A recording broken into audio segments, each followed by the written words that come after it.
I'm Robert Brands, author with Marty Kleiman of Robert's Rules of Innovation, the imperatives on how to create and sustain innovation. Over the last 25 years, I've operated and worked in the innovation space with companies like Philips, Sylvania and Kohler, but in particularly the last 10 years, I was CEO of a company called Airspray that created the instant foaming hand soap pumps. If you have any foaming products at home, like the foaming hand soap, it most likely is the instant foaming pumps from Airspray. Over the last 10 years, while we were a public company and while we were committed to create one new product per year, we created a process that we used to really deliver the one new product per year. And those 10 imperatives we captured in a book together with a number of experienced international executives that helped us write it. So let me tell you a little bit about Robert's Rules of Innovation. Robert's Rules of Innovation, the imperatives, as I said, on how to create, but more importantly, how to sustain innovation, are basically 10 important rules, and they spell out the word innovation. Rule number 1, inspiration. It's all about inspiration and culture creation by the CEO, who should be the Chief Innovation Officer. He sets the tone, he creates the messages, and inspires his team to be innovative. He should walk the talk, be involved and engaged. Number 2, no risk, no innovation.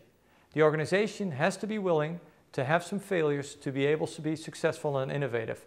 Failure breeds success. There's no inventor, no entrepreneur who hasn't been successful without failures.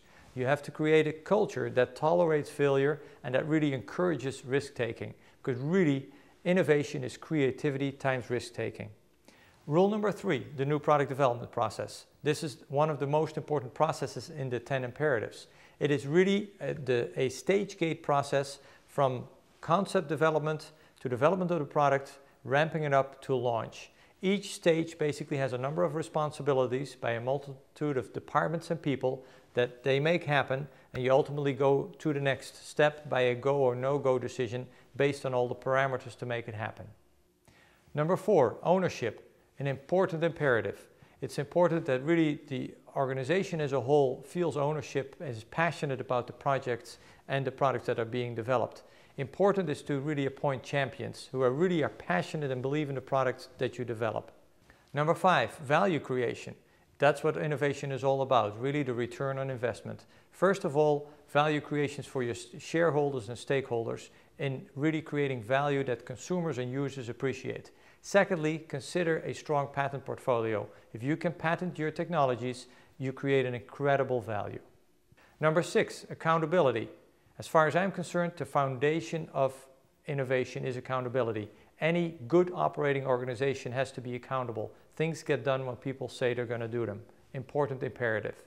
Number 7, training and coaching, the often forgotten imperative. Really important that people get trained on the overall innovation process, both new product development process and ideation, and that people coach each other from a successful winning team to a newer team.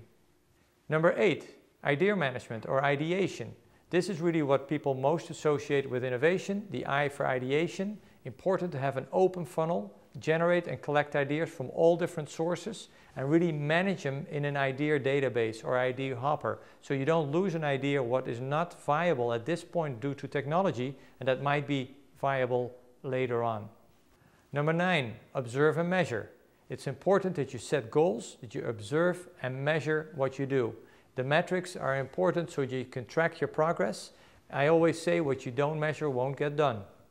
Number 10, net result, net reward. It's ultimately all about creating return on investment and value for the shareholders and stakeholders. But most importantly, reward your employees, recognize them and reward them.